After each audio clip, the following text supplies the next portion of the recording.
So when you think about church planning, a lot of times you think about sending someone overseas where there are no churches, or maybe somewhere in America where there's a lot of de-churched or unchurched people, where their church is not thriving and there's a really strong need for churches. A lot of times we think that's where churches need to go, that's where church plants need to happen. But really, when we study and we start to think about how does the gospel flourish, right? How does the Great Commission work in full effect? Well, it's through church planting in every capacity. So as you see cities not necessarily growing, but changing as culture changes and shifts, the best way to engage and reach new people is through new churches. And we see this time and time again throughout history. And so it's not something that is saying old churches don't matter anymore. Not at all. It's saying, hey, the best way to revitalize old churches is to help them fulfill the Great Commission, and that's to be involved with church planting. And that's one of the things that drew me to Karis in the first place. Karis was this church that really, really cared about church planting.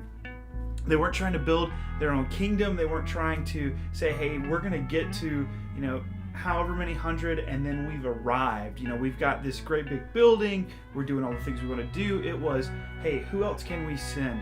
Who else can we raise up? How can we make leaders that make leaders? And we've got so many kids, so many people who go to college, who go to Bible college, go to seminary, and they think they have all the tools. When in reality, you've got folks who've never really actually spent time under men. Again, the pattern we see in the New Testament is not just guys going out solo.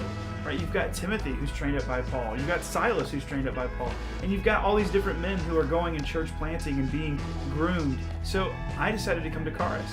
And I'm so thankful I did.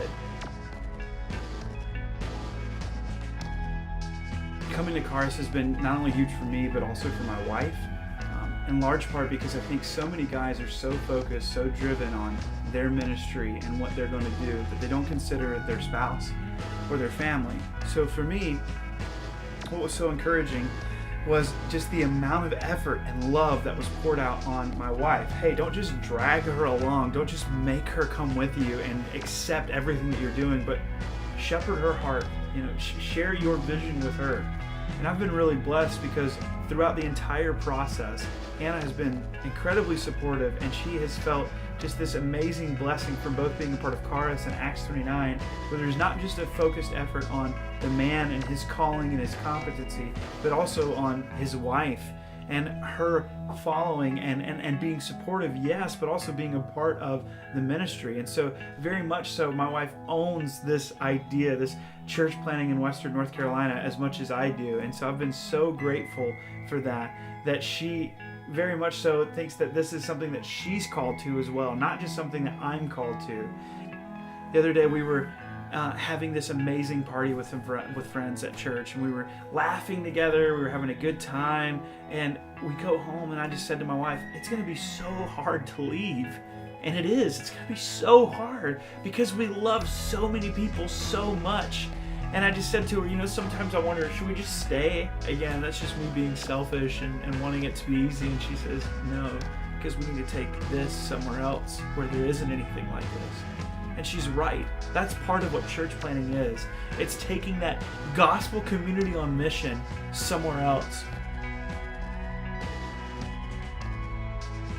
In Luke 10:2, we read, "And he said to them, the harvest is plentiful, but the laborers are few.